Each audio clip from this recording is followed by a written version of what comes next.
What up, folks? Guess what, man? It is episode number 30. Our 30th episode here for the SEC Connect. We got myself, we got Todd, we got Chris with a K, still waiting on Steven and Jay.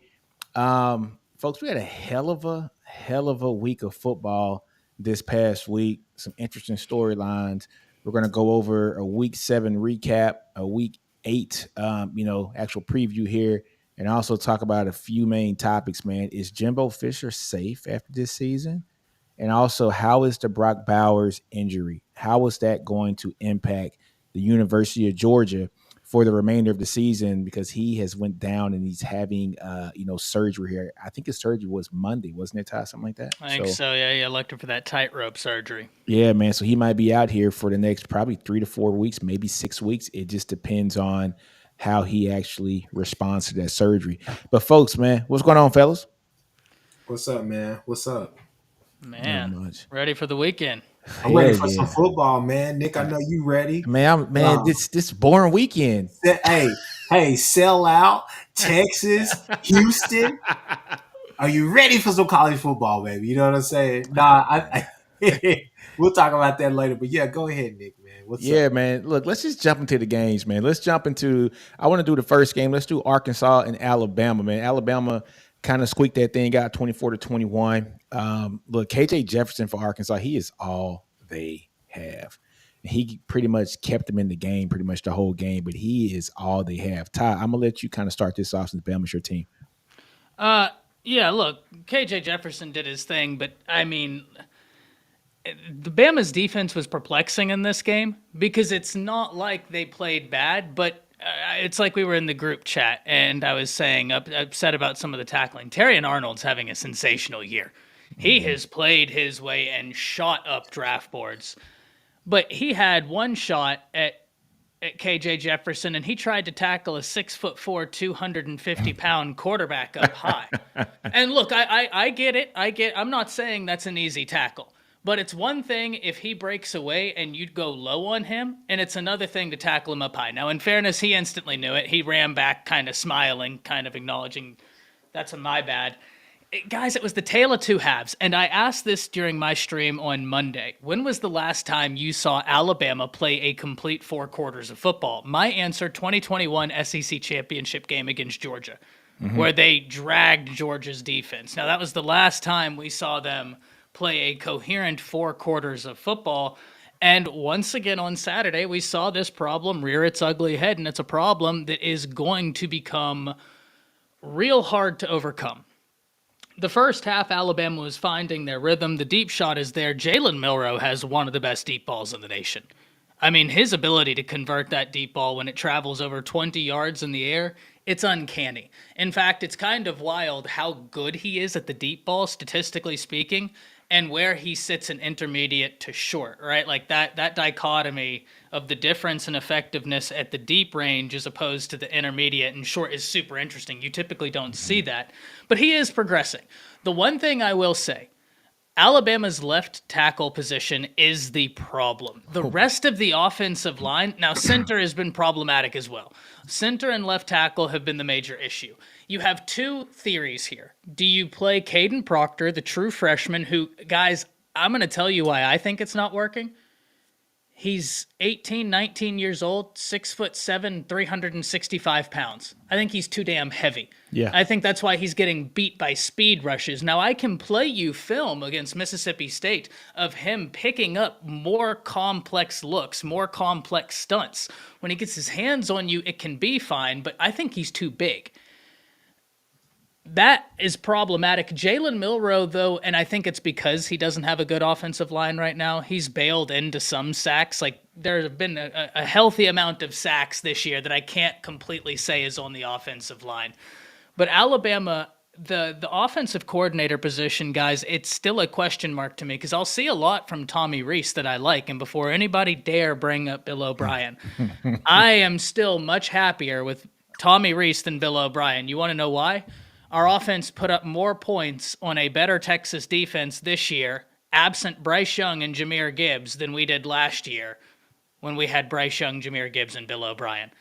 I think that alone is a testament, right, to being able to say Tommy Rees has something. it's just it's not consistent. He went away severely from the running game in the second half, and it showed. Yeah. I still question his game plan, but I don't know, man. I don't know why we're not running more with Jalen Milroe. I don't know why we're not doing some things. We're going to see. It's going to be a great game this weekend, though.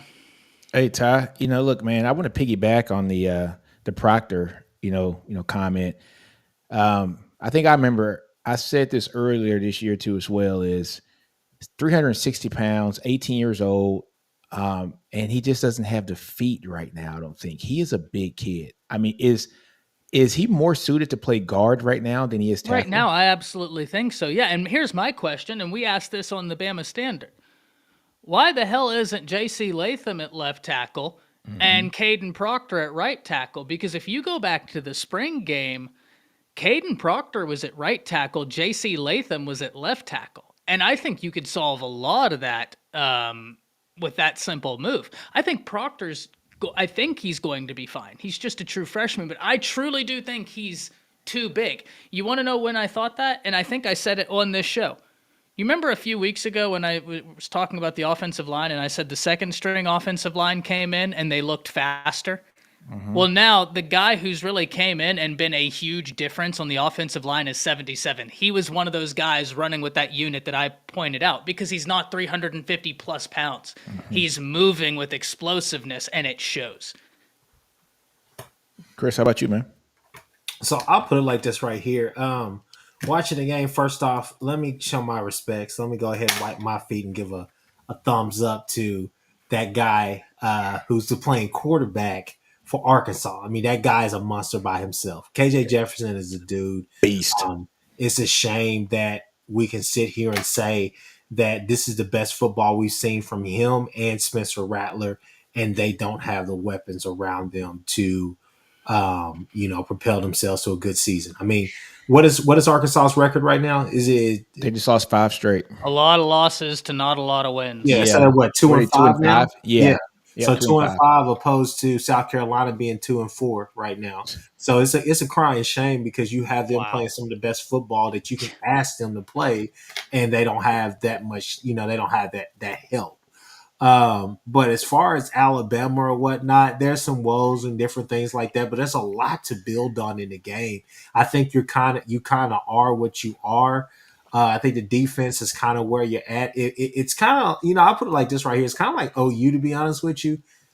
Some games, defensively you're going to be stout. That's going to be a consistent. Offensively, you're just like, hey, y'all have the potential to go out there and put up 40 points a game. But how do they go about doing that?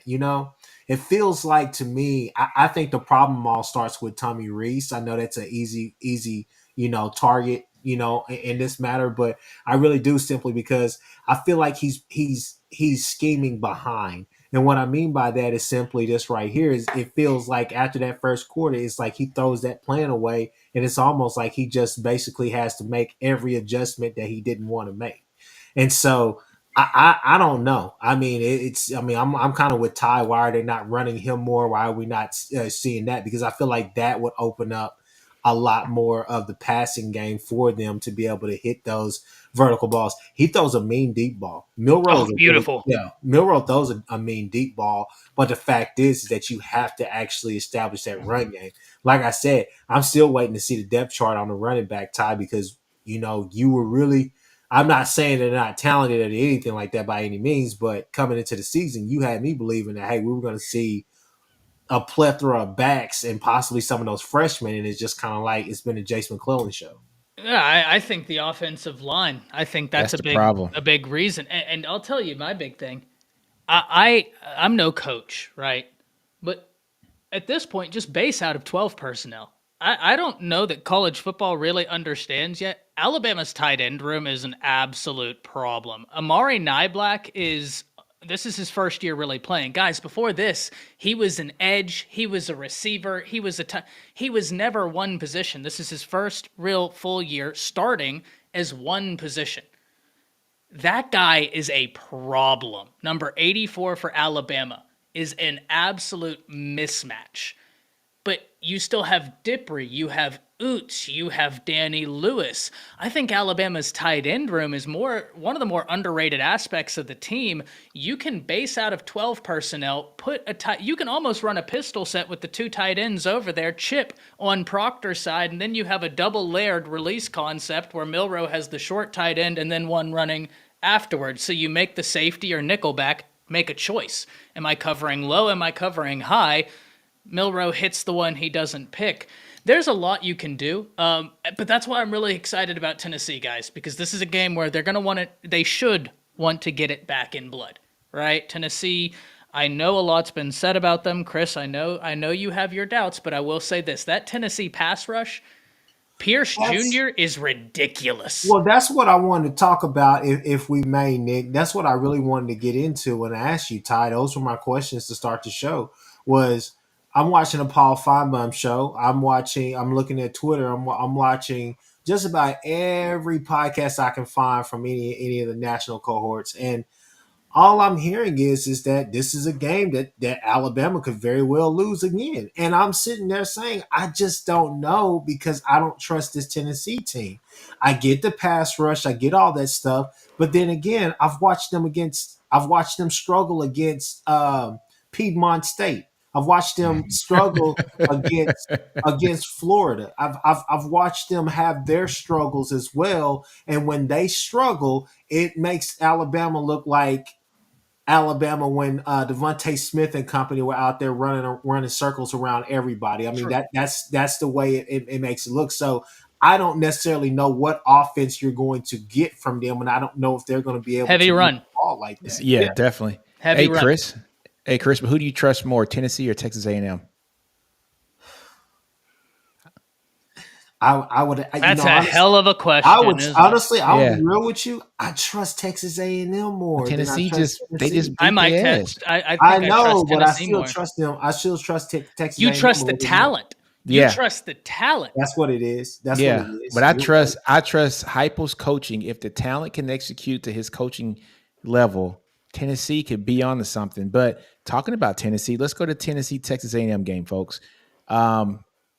Look, man, I don't blame you about trusting the talent. By the way, I trust the talent at Texas A&M too. I Don't do get it too, wrong. but- It's who it's led by. It's just what leads me to Tennessee. Yeah. But prior to us going to the Tennessee Texas A&M game, we were just talking about Bama, right? One thing that gets me about Bama, which is kind of crazy, these last 2 games have been pretty close. Yeah. Much Alabama, closer than they should have been. much closer than they should have been. Even at home against Arkansas, and Arkansas didn't have Rocket Sanders either, right? This was like pretty much just a KJ Jefferson show. And even against A&M at Cal Field, we understand a win's a win at Cal Field.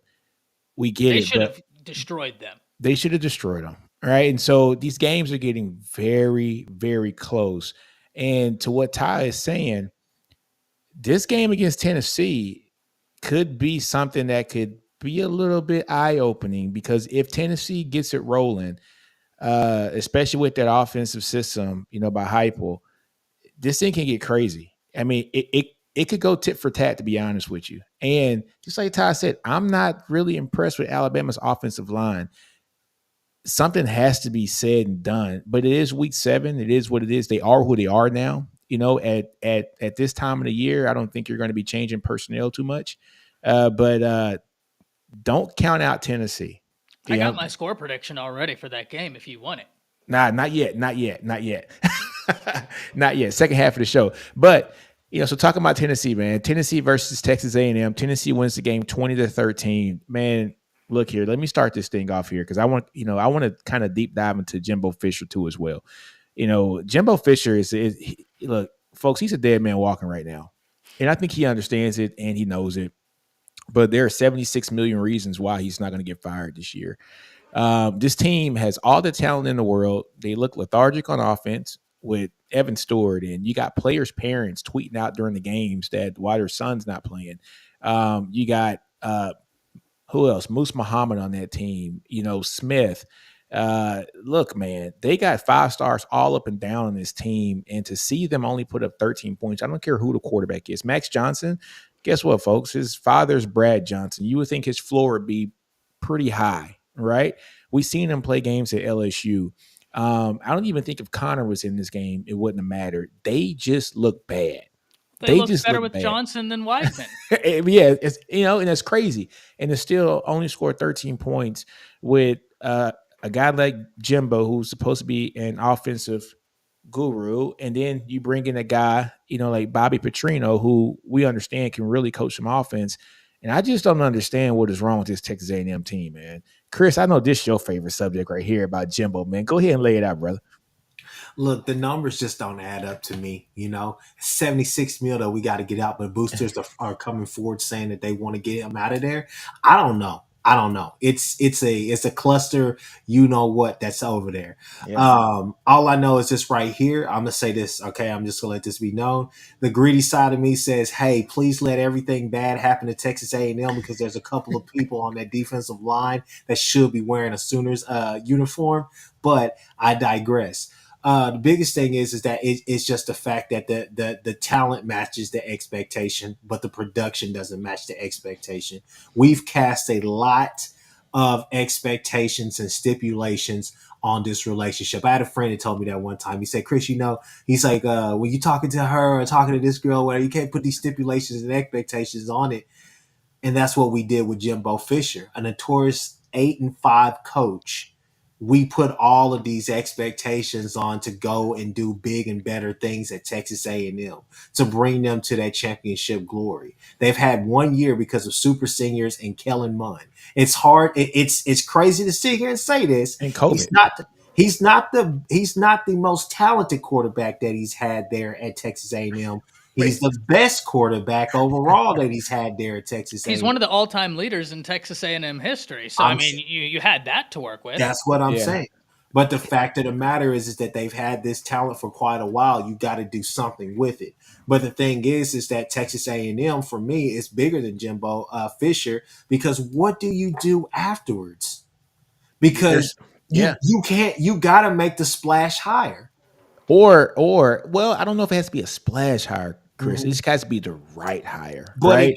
But what's the right hire though, outside of Urban Meyer now? Well, you see, there's another issue, boys. Go ahead, Ty. Go ahead.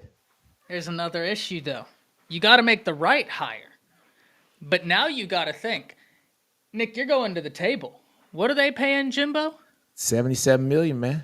Okay, so if I'm your agent and you're the coach, the first thing I'm saying, you're paying $77 million for mediocrity. You want better than mediocrity, you better pay more than $77 million. Like, they have set the market on themselves. It's true. But this is where Jimbo, man, well, not Jimbo, this is where Texas A&M, for them to make this work, they're going to have to hit lightning in the bottle right now. They would have to fire Jimbo, pay him his $77 million, pay his staff the extra $20 million they had. So they're going to be out of the hole almost $100 million, right? Just think about that for a minute.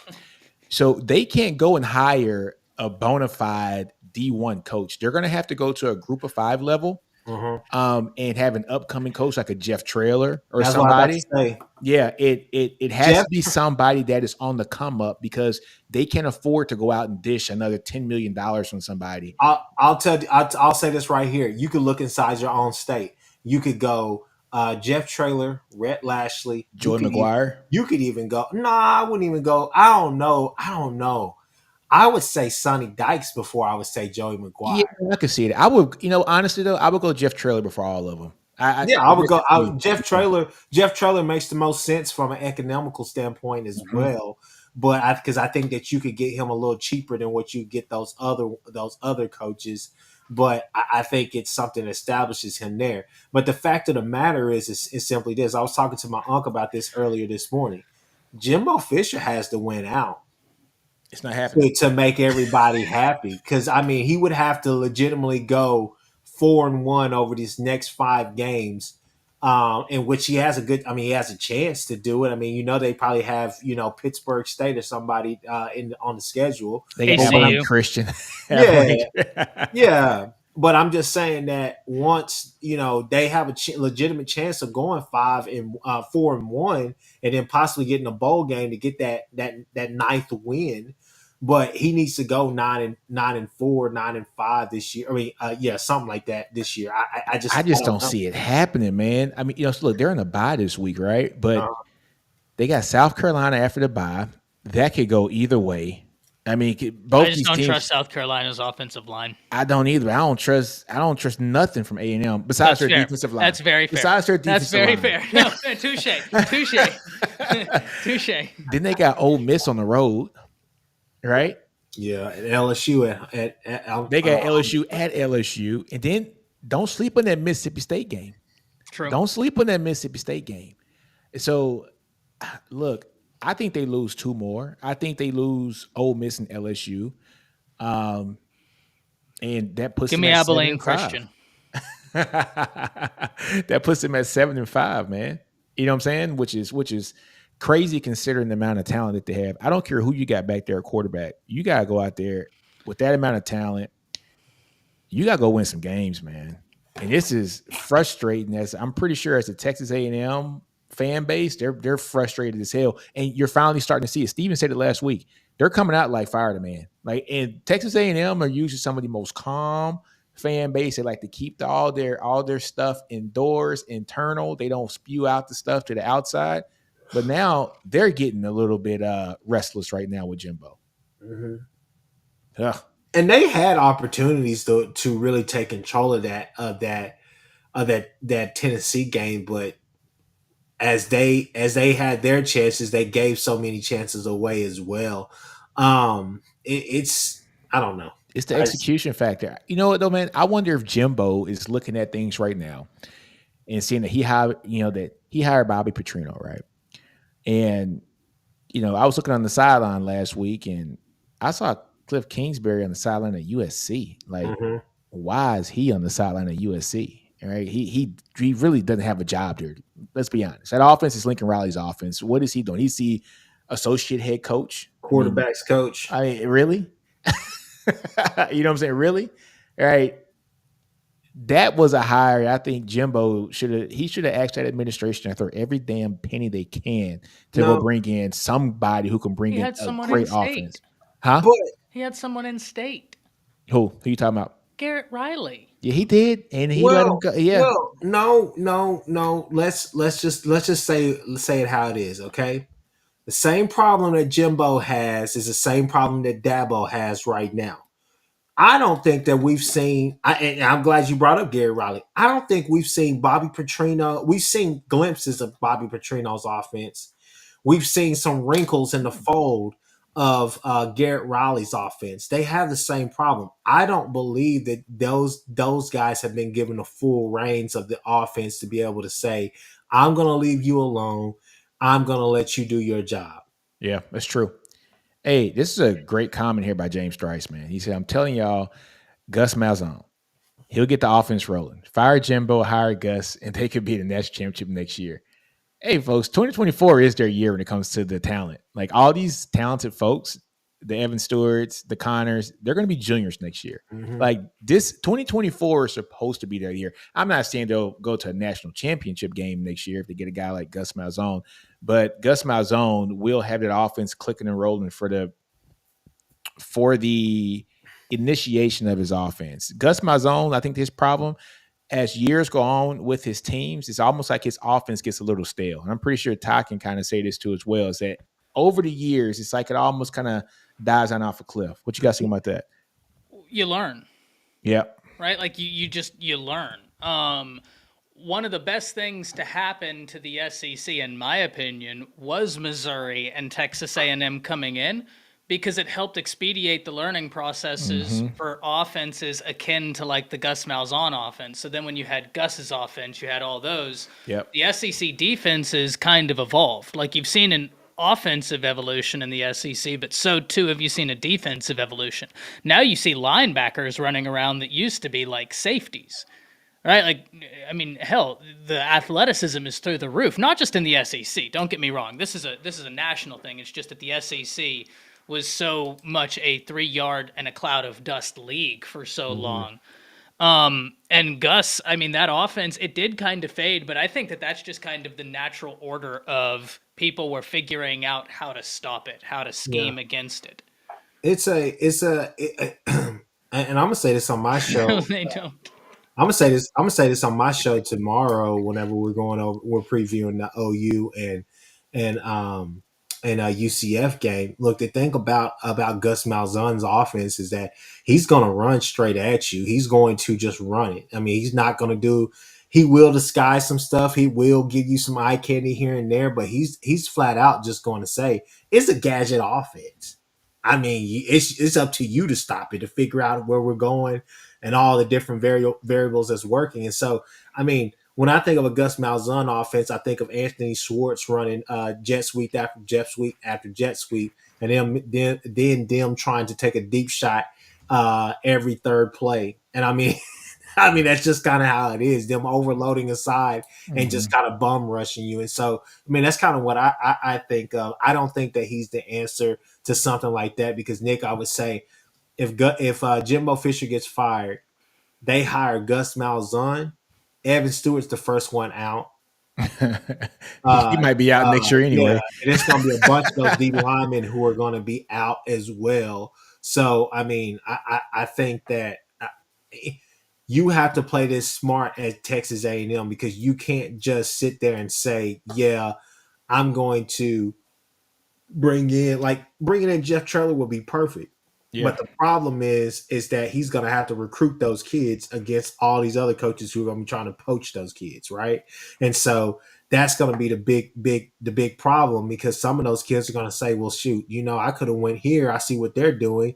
I should have probably just went there and everything would have been fine. So. But here's the thing, and here's the uncomfortable truth of it, because you're not wrong, Chris. You're 100% correct. But if you're A&M's administration, you've hit a crossroads, and it's time to take a very real look in the mirror. Yeah. Since 2019, Texas A&M has averaged the number 6.2, so we'll say 6, recruiting class in the nation, and that includes the 2022 unit that statistically is the best recruiting class ever assembled. So, look, the worst class he assembled was 10th, right? So it's not like that we can just say, oh, well, he had that one great class and the rest have been. No, he had the 10th class, the number 1, the number 9, the number 6, the number 5. He's recruited top 10 classes. Nice. Have they averaged as the 6th best team whenever everything's settled, all the dust settled in college football? How many times since Jimbo has been there can you say Texas A&M finished the year as the 6th best team? Because I'm not saying that you have to do a one-to-one recruiting to result correlation, but let's be honest, guys, there usually is a correlation between the teams that recruit well and the results you get. They are massively underperforming. Mm-hmm. And I know people will say, but it's just that one, but it's not just that one recruiting class. They're not even finishing out some of these years as a top 10 team. You're paying him Kirby Smart money and Nick Saban money for results that you aren't getting. And the last thing I'll say on this is I saw an article and they were questioning someone, it was an A&M guy who wrote it. It was a really good article. And at one point he was saying people don't think Jimbo can coach, but obviously he can coach. Look what he did in that 2012 and 2013 stretch. And I was like, well, shit, that was a decade ago, man. A decade ago, yeah. I was sitting in biology class at Gainesville High School. What the hell were we doing? I don't, this is a what have you done for me recently league, and you're bringing up shit that I'm not saying the guy can't coach, but if your biggest defense for paying someone Nick Saban money is, but he gave me results 10 years ago, that ain't it. That ain't it. And look, James, I want to say this, it's worse than Kiffin results. At least Kiffin's getting Kiffin's fun. 10, yeah, he's fun. And he's not bringing in the talent that Jimbo's bringing in, and he's still winning 9 to 10 games a year. So yeah, man, look, Jimbo's he's in a whole nother class right now as far as money. Lack of wins. He's in a whole nother class right now, and also hoarding talent. So he's not in another class. He's in the same class as Kevin Sumlin. No, he's not. No, he's not. No. He's doing less with more. He is. If we want to be as nice as possible for Jimbo, that's what we can say, Chris. If we are being as kind as possible, but if we are being real, he doesn't have as many ranked wins. He has more losses. He has less road wins. He has less road ranked wins. And better talent. Better talent and more losses to non-Power 5 opponents while getting paid exponentially more. Yeah. Oh, my God. All right, let's go to the next game, man. LSU versus Auburn. I know Chris is going to love this discussion. Woof. One thing I will say, man, look, Auburn's offense has not been able to get off this year. They just look horrible. They ain't got a quarterback. They don't got a quarterback, which Chris has been saying all year. Chris, I will give you that. But Auburn's defense has been able to kind of limit, like some of these teams, man. You're looking at they haven't allowed any Power 5 team to score more than 27 points on them so far this season. A&M scored 27, and so did Georgia, right? For LSU to come out and do what they do and put 48 on them, I know it's at Death Valley. I get it, but still, it shows you exactly what LSU is capable of when they're on their A game. Jaden Daniels is that guy. I think we all kind of know that now. I think everybody said he's that guy, but was he going to be the person to put that Superman cape on and really carry this team? Could he do it? And I think we're seeing it week in and week out that he is doing it. LSU's running game is starting to come on now. Logan is running his butt off right now. And so that's one thing that we were saying at the top of the year was this team did not look like a normal LSU team. The defensive backs didn't look good, and the running game didn't look good. But now the running game is starting to come on. Jaden Daniels is playing like Superman. He should be in New York City this year for the Heisman. But yeah, Ty, go ahead, man. Go to Chris, because I have some numbers that are just going to tickle y'all. Oh, man. Go ahead, Chris. I don't really know what to say about Auburn, to be honest with you, at this point. The best thing about Auburn is the graphics that they put out each week before. True. They got some dope graphics. I mean, that one today with the tiger's eye, and then you see the shark swimming in. I said, this is crazy. This is crazy. This is crazy. This is more production than I've seen from Peyton Thorne on the field. Yeah. The fact of the matter is that I do believe you have talent on that field right now. Maybe not the elite wide receiver or the elite running back, but I think you have durable guys that could get you there. The problem is that you don't necessarily have the quarterback to run it. I'm not even looking for a Chad Kelly. I'm looking more or less for I forget his name, the kid that was there at Liberty. I went back and watched some of those games or whatnot. I said, Hugh Freeze is a damn good. He knows offense. Oh, yeah. The guy knows what he's doing. It's just the fact he doesn't have the personnel. I liken this year for them to what we saw last year with Venables. I think that he came in and did the best he could as far as just saying, look, I got a ragtag bunch of guys. I'm going to give it a try, let everybody do this and do that. But we've talked about it at length the past couple of weeks. Hugh Freeze has been honest and open about the fact that he needs players and that they don't match up well against a lot of teams in the SEC. And that's what he's here for, to fix that. So, biggest thing is that, going into that game, I thought it was a little bit unpredictable because I thought they may give Kiffin them some troubles, but, switching gears to Ole Miss, I'll just say this right here.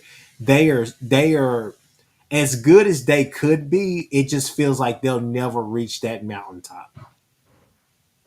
And that's not to say that they won't have winning seasons. They won't be able to win 10 games and all the rest of that stuff. But it just feels like as much potential as they have, they will never. It just feels like it's I don't know. It just feels like they can't get over that hump to say, yeah, we're a legit CFP contender. That's just my thought.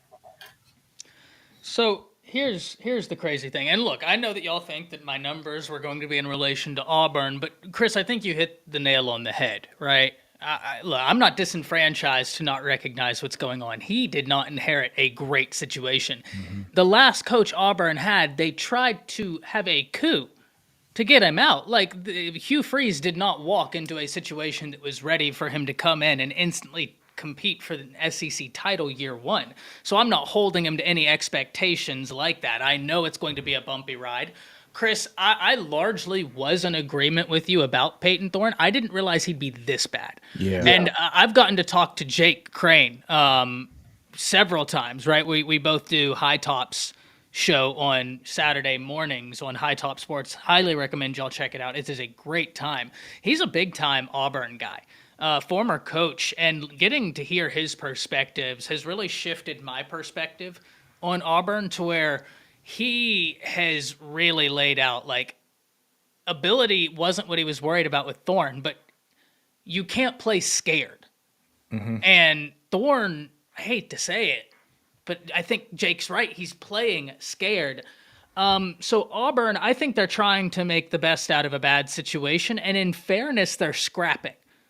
Right? It's almost like Chris we would talk about with Oklahoma some last year, where I mean, don't get me wrong, Oklahoma took their licks, but most of those games they were scrapping, right? Especially when DG was in there, they'd lose. How many one possession games did y'all lose last year, Chris?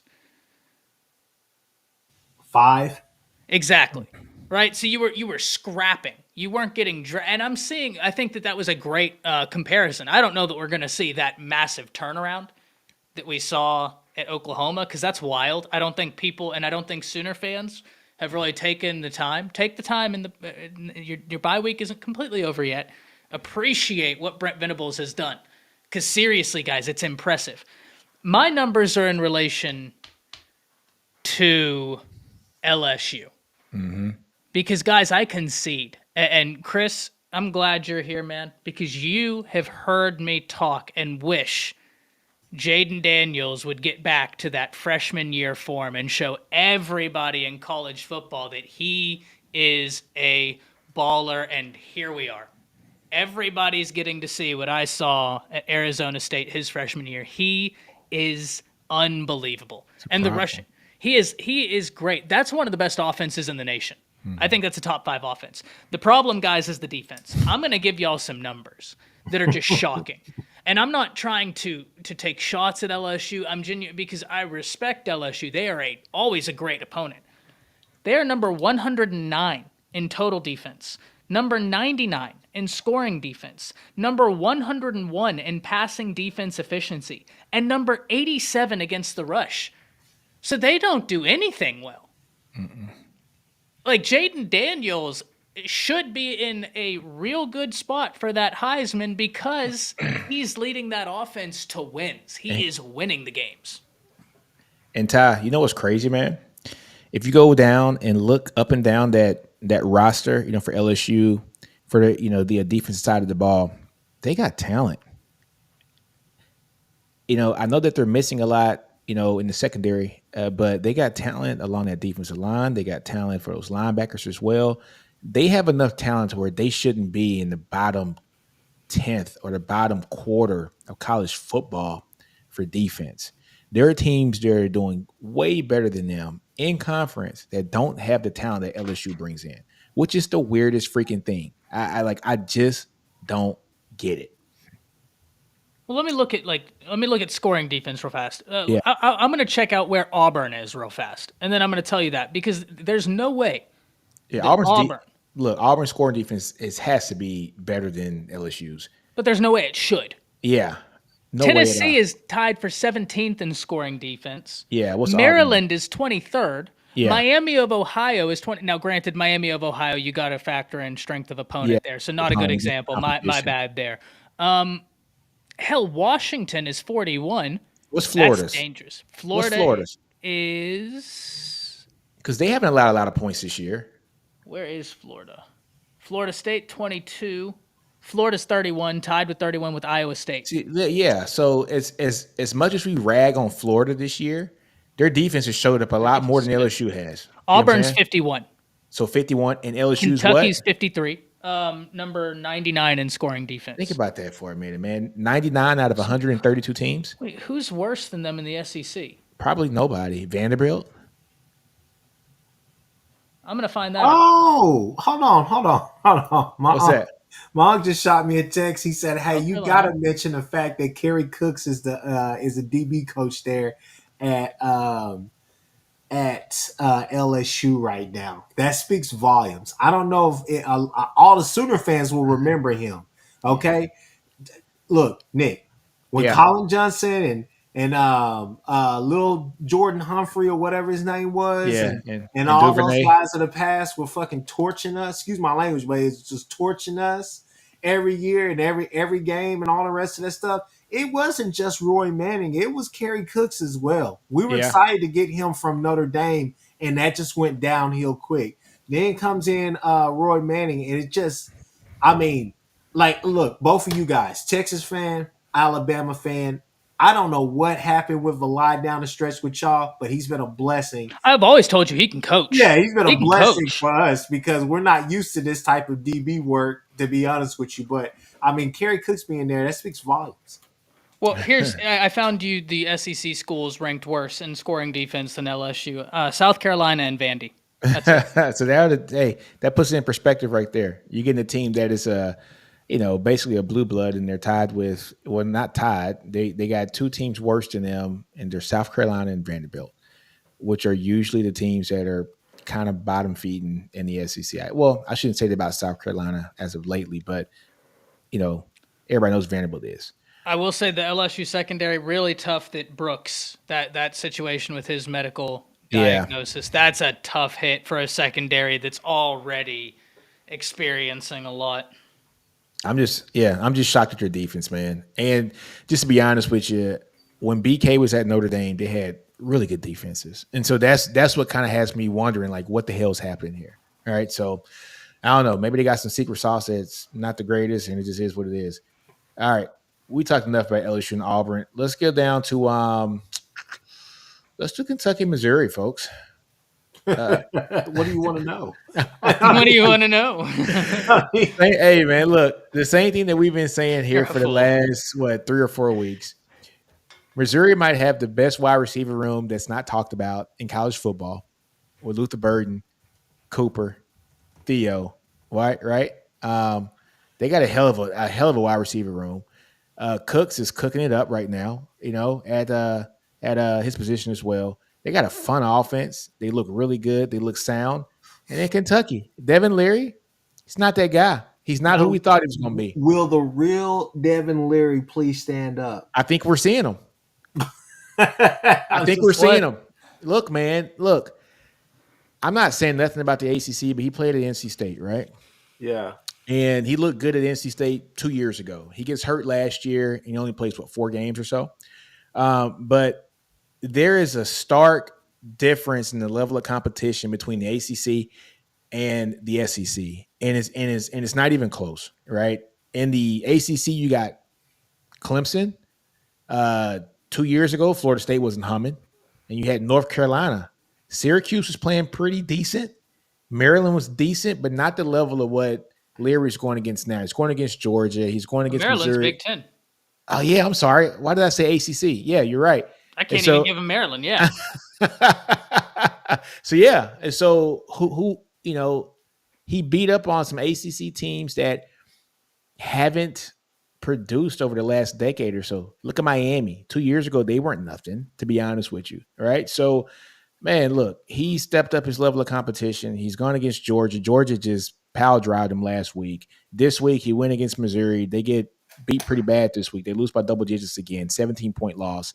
And he's not who we thought. He's not who I thought he was going to be. He's not who I thought he was going to be. Chris, what do you think, man? Look, I'm just saying this right. I'm just gonna say this about Kentucky. Okay, I knew that they were a fraud from the get go, simply because when you look at the level of not the level of competition. I'm not even gonna do that. All I'm gonna say is right here. They struggled early and often, and then against Florida, they had this miraculous run game that just came about. Don't get me wrong; their running back can be hell if you allow him. Yeah, but the fact the matter is simply this right here. I just didn't believe it because Devin Leary hasn't showed up or showed out, to be honest with you. He looks bad, man. Yeah. He looks bad. But the thing is, though, is I'm going to say this. Now, I know they've had some guys drafted there, or Will Levis was drafted there last year. But the fact of the matter is that I'd never have been a believer in their offense anyways. I don't know who their offensive coordinator is, but I don't think that he's that great. I think that they've always relied on their defense. And the fact of the matter is that I'll just say this right here. Kentucky has always, for the last however long Mark Stoops has been there, they've had really good defenses. and I noticed the numbers will show that. But I'll say this right here: they've always been about 3 or 4 players away from really taking it up a notch and being very scary. So I mean, for me, I don't. I'm just not a fan. I wasn't a fan. I didn't buy any stock into it, and I figured that Georgia would go ahead and kind of right the ship and go ahead and let everybody know that don't believe in that mess that's going on. Hey Ty, they might go on a streak now where they might lose 3 or 4 in a row. Yeah, good. Yeah, like honestly, they got a streak of that. Look, they lost against Georgia, they lost against Missouri, they got a bye, then they play Tennessee. I think Tennessee's gonna mollywop them. Yeah, I do.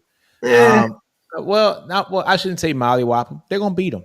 Tennessee's gonna beat them. I think South Carolina could catch them, guys. I think Bama's gonna catch them. I think South Carolina can catch them, and I think Louisville can catch them too. You know, so Louisville had a But anyways, man, I'm shocked. I'm shocked. They might win 6 games this year, maybe 7. Now, don't get me wrong. I think that it's probably more likely that Kentucky beats South Carolina. But if you're asking me, how can you test that Kentucky defense and really make it to where you can overcome what they want to do, stretch the field? South Carolina can do that. So they have a recipe. Now, can you stop the slow bleed, the death by 1,000 cuts? It's one of those things where what if South Carolina jumps out to a 10-point lead or a 14-point lead? Yeah. I don't know that I trust Leary in that situation. I picked Missouri to win this game simply for the fact that right now I'm going to take Cook over Leary because Easy. Cook is balling. And this Missouri team, Boomer 129 said Miz equals mid. I think they're probably like if we were doing a tier list, I don't like, but I think if we were doing a tier list, they'd probably go in one above mid to me, where it's like you're not a contender, but you're a good team. They're an above average team. I would say they're an above average team, right? And not a great team. They're above average, 7-8 win team. In total fairness, I could be clouded because I was not sure what we would see from Drinkowitz, and we're seeing this. So I could completely be clouded in that analysis because I'm so impressed, which is, completely possible. But I don't know what you do if you're Kentucky, because you have some good pieces, but they want to run the ball with that old school style, and if you really want to maximize the offense, you're going to have to open up the passing game. And when I look at the remainder of their schedule, like I said, if South Carolina jumps out ahead, that'll be tough. Tennessee and Kentucky, they're kind of analogous in some ways, but Tennessee has a better defensive front. And, I mean, look, I'm not saying I have a bunch of faith in Milton, but Milton has a cannon and it can sometimes hit. And I have more faith in Heupel's ability to generate offense with him. And then when it comes to Alabama, I just don't think historically the way to beat Alabama is mid and a half. I'll accept mid and a half, Boomer. I think that's a more than fair placement. I love that. I just don't think you're going to beat Georgia or Bama or any of the Kirby Smart, Nick Saban kind of Brent Venables derived defenses. You're going to have to be a complete offense. Yeah. Exactly. You're not. No, I mean running the ball is what they want you to do because I mean if you could cut loose on a 20-30 yard run, okay, that's cool, but what happens whenever we actually settle in and then we're actually, running our gaps right? I mean it just ain't it. It just ain't it. And I like Mark Stoops a lot. It's just not it. Great coach. It's not a recipe. It's not. It's not a recipe. But you know what? We can't hold it against them, guys, because Kentucky gives us so many other things, like the Shady Mile Rye, one of the oldest distilleries in Kentucky. Maybe that's why they've been losing. And Ty, they give us Kentucky basketball. But not only that, but here's the thing. This is that part of the season. This is that part of the season, in my opinion. I've watched enough Kentucky football over the years to know this. This is that part of the season where they pretty much try to take the air out of the ball. And they just try to grind wins out. Once they get to the harder part of the season, this is classic Kentucky ball. We don't have the Joes on the outside just to try to run and gun let's try to be as concise and precise as we possibly can. Let's take this air out of this ball, try to run, try to win that TOP. I've seen it year in and year out. This is the part of the schedule that they do. When they get to that soft part of the schedule, yeah, they'll open it up a little bit more. But when they get down to this part of the schedule, it's I mean, it's the same thing year in and year out. Every year. All right. So just like Davey said, he's an Indiana resident, and he said all this Kentucky talk is making him sick. So let's get off Kentucky, man. They are who they are who they are. They're not who we thought they are. And Devin Leary isn't who we thought he was going to be. Not close. And they're going to have a game in a couple weeks that's going to be very interesting. This is going to be one of those games that we're going to really get a measuring stick on both teams with them in Tennessee here in 2 weeks. But let's go to the next game, man. Let's look at Florida and South Carolina. What a freaking game. 41-39, Florida wins the game. One thing that I was kind of impressed with, well, it's not a lot to be impressed with South Carolina in this game, with the exception of Spencer Rattler. He's been balling out this year, 23 for 30 this game, 4 touchdowns. South Carolina's defense kind of neutralized the run for Florida. And I was surprised to see Graham Mertz come out and do his damn thing. Like he did his thing.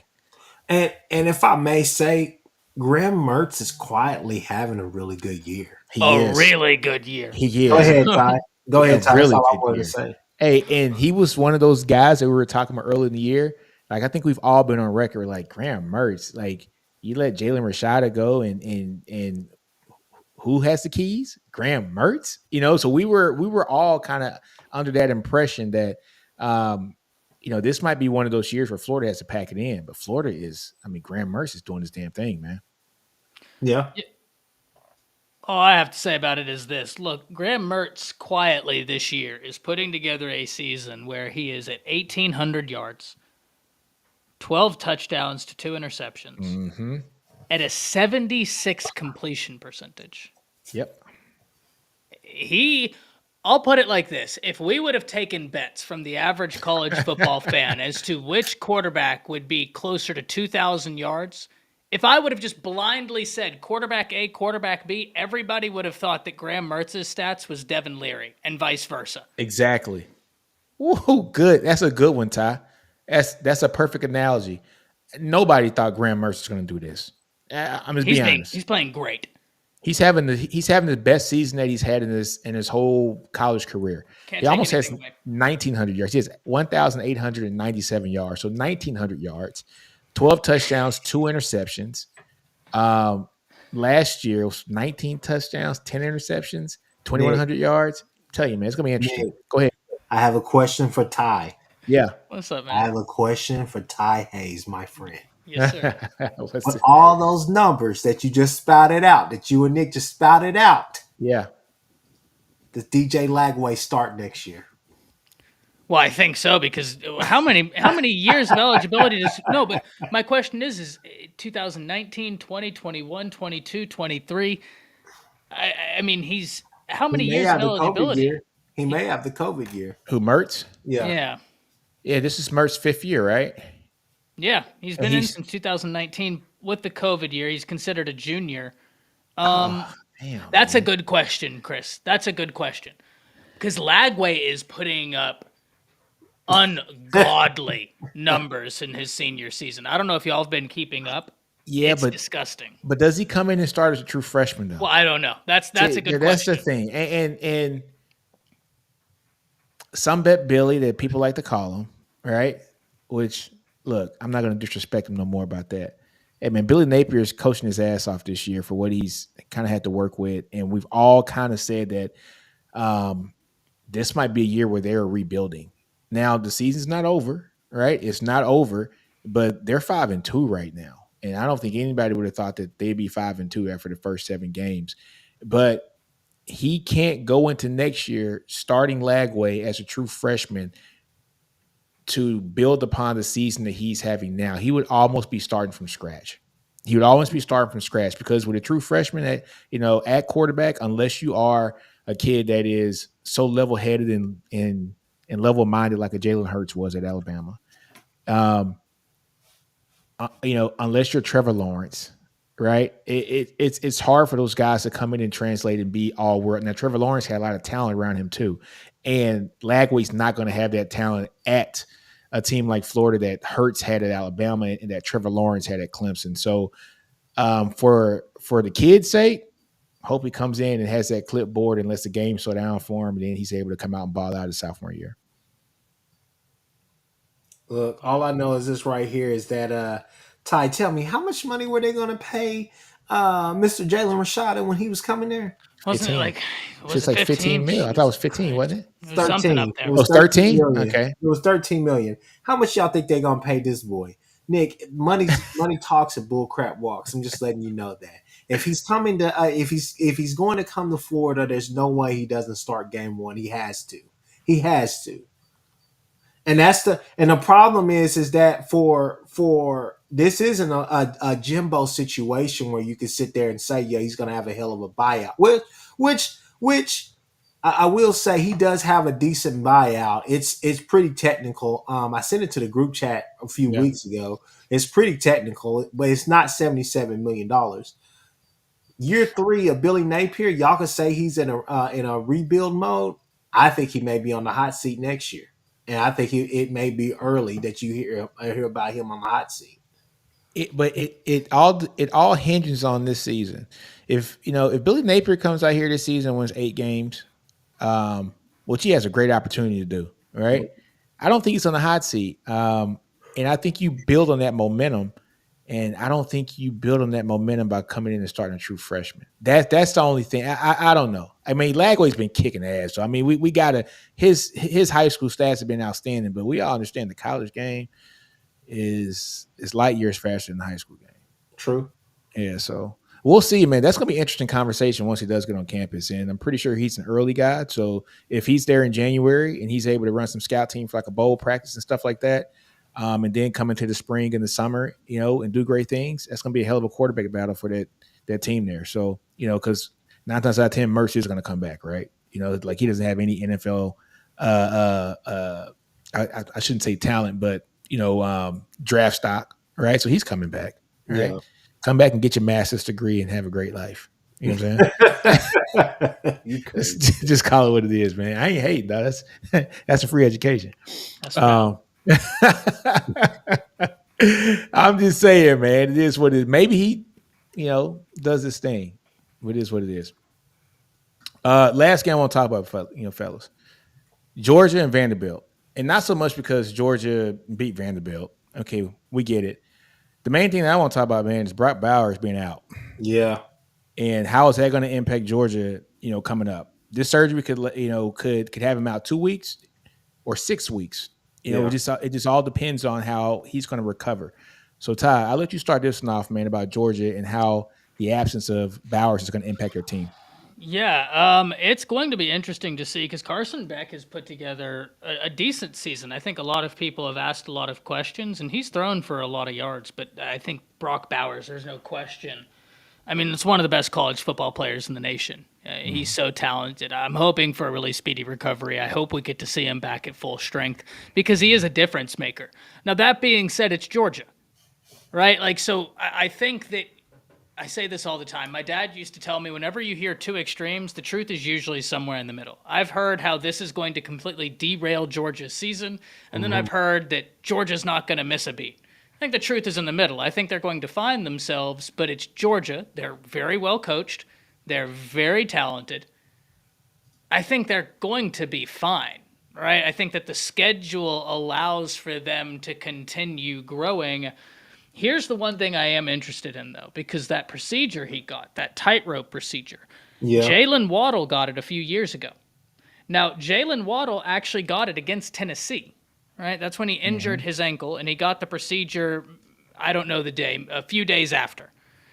I don't know if y'all remember, they tried to bring him back in the national championship game. He was limping all over the place. He wouldn't come out of the damn game, and he couldn't ever hit full speed.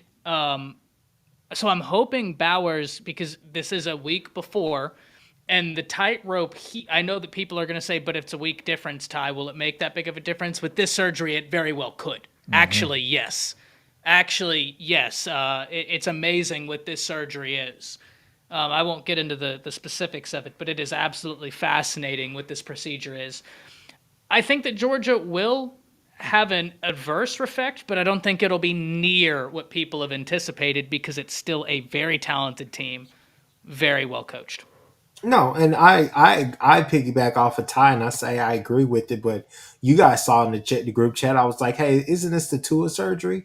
I don't know how he's going to react. I mean, the thing is that don't get me wrong, Tua would have to move around a whole bunch and different things like that, but it wasn't as much as Brock Bauer. That's is why I brought having to up do. Waddle, Yeah, because I think Waddle. that's the more And, analogous. and I think Waddle's a great comp because the thing is to change the direction. Because let's be honest with you, let's be honest about it. Same way y'all were using Waddle in a sense, Ty, is the same way that they're using him, right? They're As doing a jets. weapon, yeah. Yeah, they're doing jet sweeps. That Everything. you know, what I'm saying? They're sending that man long. I He's mean, their offense. the thing is though is that this is a great time for guys like Ra Thomas, the Smith kid over there.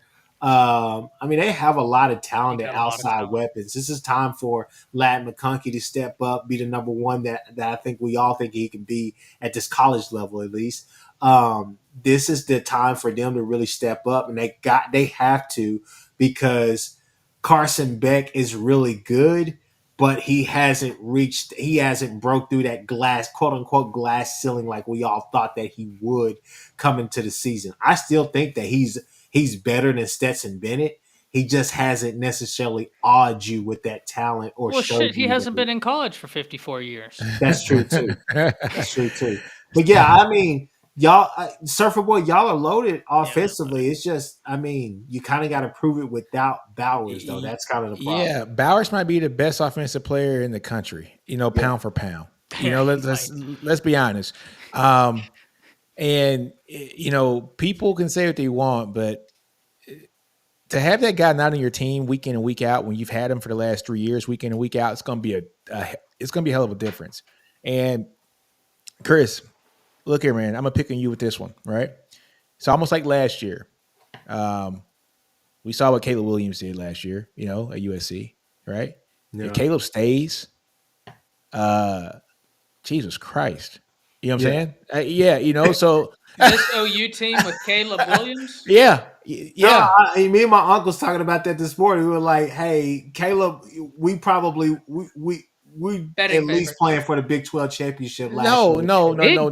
I'm not. This year? No. Big You guys 12 would be in the college championship. football. I'm talking about playoff. last year. Oh, okay. No, okay, okay, my bad. yeah. I mean, he's that important to Yeah. USC, and to be honest with you, his last year at OU, he was highly important too as well.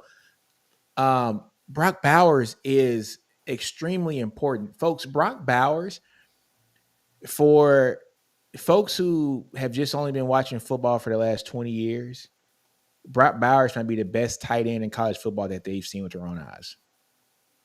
For folks who I mean, honestly, for folks who've only this generation that have only been watching college football for about 20 years, he might be the best tight end that they've ever seen with their pure eyes. Yeah. Right? He is that special. This guy's going to be a top 5 pick for a reason. But Surfer Boy has a good comment down here. He says we have 3 elite top tight ends backing up Brock. But the fact of the matter is, you can say that, but can they do the same things that Hell he no. does? Yeah. Not until they prove Respectfully, it. no. Trust me, you're not. Look, Surfer Boy. I would agree with you. I'll go there with you. You're not going to convince Mr. Transcendent Quarterback himself, Mr. Nick at Nino's Corner. You're not going to convince him that. I tried to do it with him, and he told me, "Child, please, I'm not listening to that." Yeah. Because I told him we'd be all right without Caleb. And history has a funny way of humbling you. Last year, you guys would have been awesome with Caleb. But look here, this year, without Brock Bowers, if he's not in there for the last 5 games, that's going to be a hit for Georgia. Georgia, man, let's be honest. He kind of single-handedly won the Auburn game, which should never be that close with Georgia with the kind of talent that they have. Yeah. That game should have never been. Wasn't that at Jordan Hare there, though? Was it? It was. Yeah. I know it gets spooky over there. I know it does. I cannot wait for y'all to experience. No, I know. cannot wait. I get it. I understand it, man. But Georgia has had a lot of close games this year, man.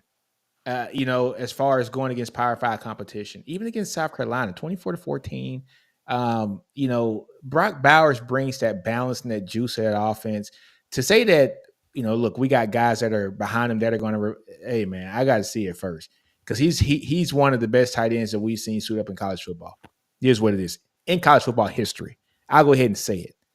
He's one of the best we've seen suit up, and yes, it might be because of the way that the offenses are in this generation, and so guys like, I'm gonna throw like a name from the past. I don't think it matters. Nah, yeah, you're right. You're right. I don't think it matters either. I don't think it matters. He's that damn good. He's that damn good. Yeah, he's that damn good. Yeah. So look, man, Georgia has a lot of talent. They will be fine, but don't think that Brock Bowers ain't gonna be missed. That's Carson's security blanket. Don't think that man ain't gonna be missed. Yeah. Oh man, I hate it for him, man. I hate it for him. Yeah, folks. Any more comments about the Georgia game? Well, Brock Bowers. None. All right. Look, it's 8-12. Let's go ahead and do a couple games for next week. We'll do some previews here for week 8. We got some pretty damn good games. We got Bama, Tennessee. We'll go over that one. Let's go over Missouri and South Carolina as well, and then a quick one up. With Ole Miss and Auburn. But let's go ahead and start, Todd, with Bama, Tennessee, man. Ty, you're on mute. You hate to see it.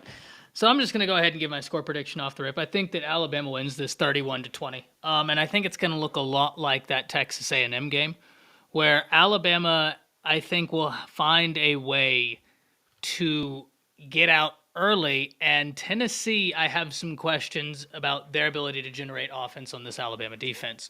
Now, look, don't get me wrong. I think if you're questioning Alabama's offense against Tennessee's defense, a lot of those questions are well placed. But I think Alabama only has to hit a few of those deep shots, and we know they will. I like Alabama's wide receivers to get separation. They've been very good this year at being able to do that. And Bama's defense is great. Look, say what you will about the Texas A&M defensive front.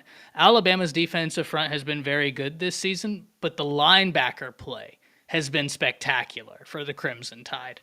And that, I think, will be the difference in trying to mitigate that Tennessee rushing attack, because I think Bama is going to try and drop a safety down in the box. Nick Saban loves his cover 3 looks. I think you're going to try and play a lot of cover 3 and dare Milton to beat you over top, because let's be honest, you don't have a Hyatt on that team this year.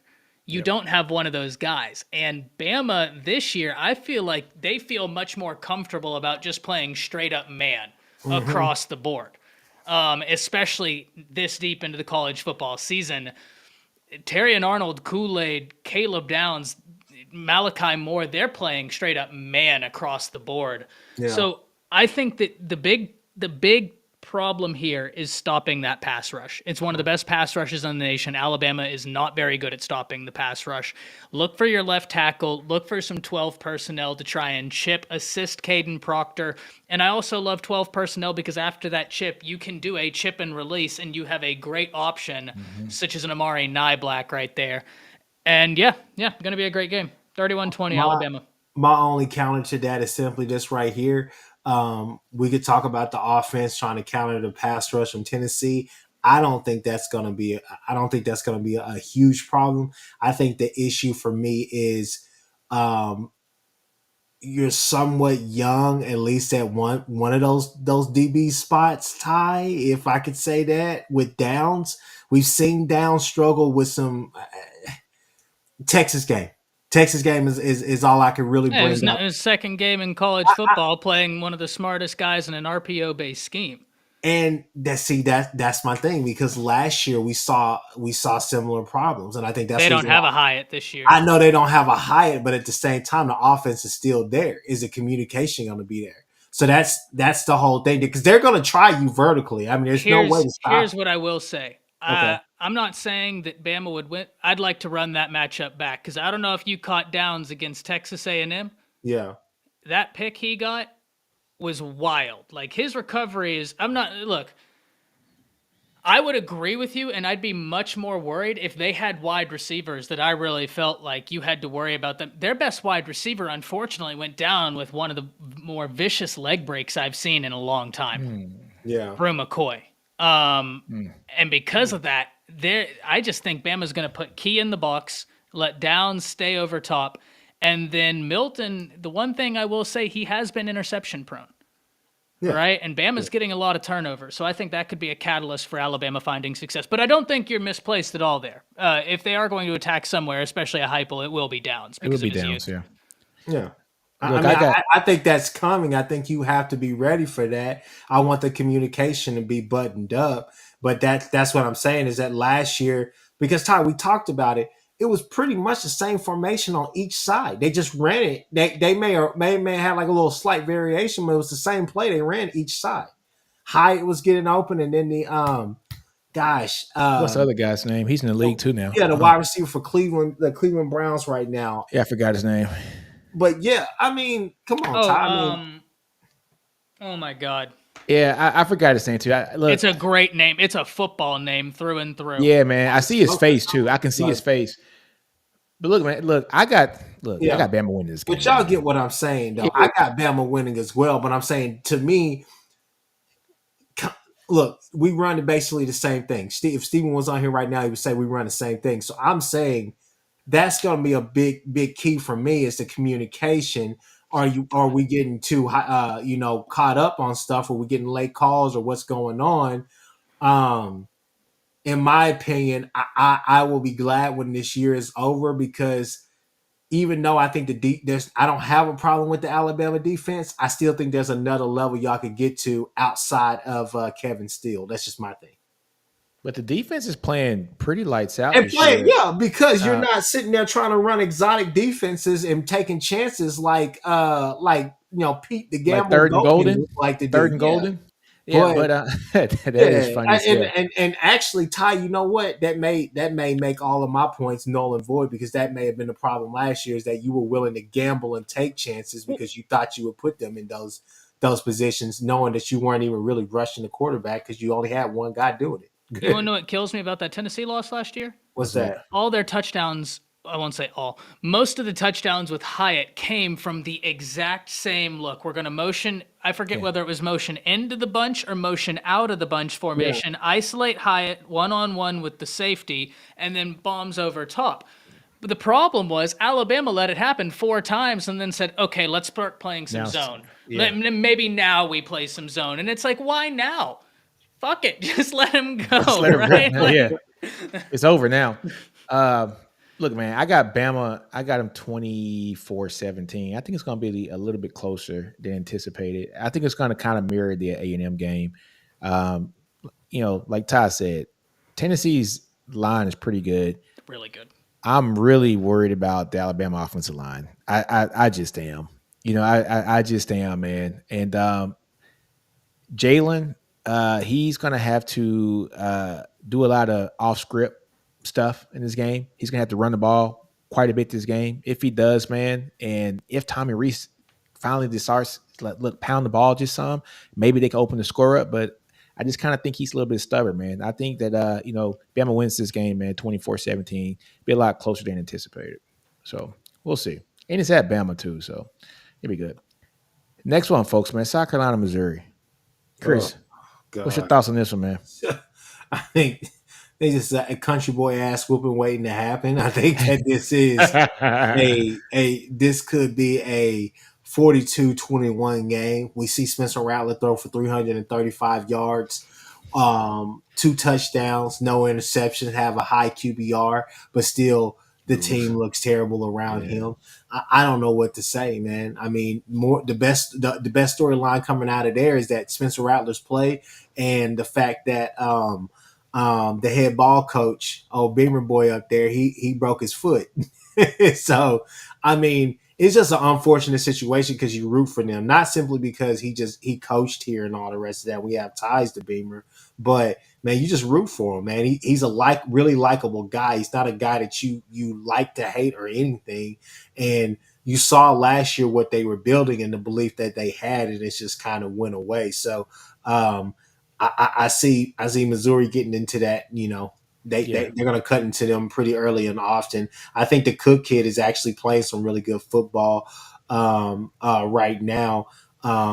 And Man. again, I think one of the more sneaky, I've seen all these transfer portal rankings and who's the best top 10 players and stuff like that. To be honest with you, you could make an argument that he's at least honorable mention, or if not in there. Theo Weiss is having himself a pretty damn good year as well. And a lot of people will call him the 2-2 Burden, but I mean, he's a one in his own right. He just Burden, didn't fit well right here yet. Burden's leading that, man. Burden's that guy, man. Yeah, Burden almost he is. he has 800 yards already. Yeah. And he was a guy. He was a guy that I was thinking, well, man, maybe if they don't have the year, then that's a guy that probably goes somewhere else. Nah, Burden got 800 yards this year, man. He has Bama double. tried so hard to land him. He has double what Weiss has right now. I mean, that's what Burden is doing. Burden's sick, man. Jeez, he's sick, man. Yeah, I know whenever, I shouldn't say Bama tried so hard. I know that I really wanted Bama to land him, and I know that they were trying to utilize J-Mo as a pitch because they played at the same high school. And they were like, well, J-Mo came to Bama, and in that 1 year, look at his boom in production. He ended up going to Missouri and putting on, and look at it. I mean, he is a baller, guys. Yeah, He's sick, man. He's sick. bet on himself because trust me, it wasn't looking good when he committed. No, it was not. Sure It was wasn't. not. Not at all. Look, man, I got Missouri. Same thing. They're gonna tear them up, man. Mizzou. And man, I hate to say it too, man, because not hate to say it. One thing I will say about this year for South Carolina is we are really seeing Spencer Rattler really mature, because the way that these games have been going, if he was at Oklahoma with the attitude he had back then, I don't know if we'd be seeing a calm Spencer, right? He's grown up a lot. I think in these losses where he's just showing up, throwing up gaudy numbers, gutting it out, I think NFL teams are seeing more in his losses than they ever saw in the talent that he had when he was winning up in Oklahoma. You know what I'm saying? I think, and you know what? To be honest with you, I know I keep saying this, but I talked to him about this too, man, and he made a great point. He said, the fact of the matter is that Spencer would have been really good here because of the maturity, but not only that, because BV doesn't play those games, and BV would have made him mature just as fast as Beamer was able to get him to mature, simply because you go in there. One of the first conversations you hear about is him and Danny Stutzman, him walking by him saying, hey, do you watch film? Do you want to be a funny guy, or do you want to be a player? So it's one of those things where I think that you have to look at what's going on right now at USC and just say, Raleigh's a great coach, but there's some other issues inside the ranks or whatever, but that's for another episode. Yeah. So, yeah, I think we all got Missouri in this game. It is what it is. But, yeah, man, Spencer is showing a lot in these losses. And I think he's catapulting his draft stock. I think you can probably see him go as high as the second round this year. I would say probably third round this year. But, look, man, it's a quarterback-driven league. He has all the talent, and I think he's showing a lot in these losses, just his mental makeup. So, next game, man, look, this is the last one that we'll talk about today, Ole Miss and Auburn. Look, I'll start this off, man. Auburn's going to play tough. It's at Auburn. Man, I don't know, man. I was going to say Ole Miss is going to do it to them, but Auburn has played everybody tough this year. I mean, they have played everybody tough this year, but I still think Ole Miss comes out with a win, man. I'm going to say Ole Miss by 7. Chris, how about you? I'm going to go Ole Miss. You picking against Auburn? You got your flag in your room, don't you? The flag's flying pretty low right now. But just give it about 4 more weeks, and I promise you, I got something special planned for Auburn. I'm gonna have my own pep rally here. Me and Ty Hayes, my friend, we'll have a pep rally for that Auburn game, Auburn Bama game. It's gonna be interesting. Well, hey, folks. Hey, look, man. We spent about an hour and 20 minutes in. Look, we got some more stuff to do too as well. Hey, like, comment, and subscribe to this channel, man, and like, comment, and subscribe to all the other channels here. with the members here in the show between me, Steven, Ty, Jay, and Chris as well. But folks, tune in again next week, man. SEC Connect podcast every Wednesday, 7:00. Next week, we'll be doing the recap here for week 8. But like I said, like this video, folks. Thanks for tuning in. Deuces.